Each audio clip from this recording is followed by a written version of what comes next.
One of the first thing we did was replace this JPS light that was been broken for years and became a bird nest. We also replaced other JPS lights in the community where it's very dark and the lights were damaged.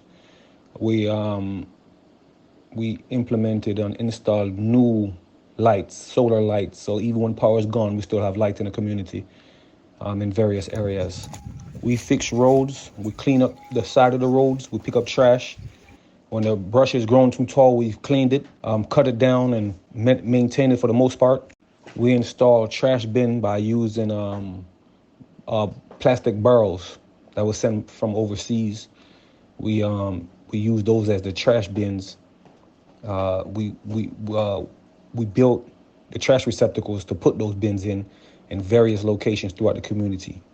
In our most recent and most challenging project was the building of a bridge and mauling the road instead of using asphalt because we have to use what we can afford to use. So we using asphalt, maul and cement to pave the road off.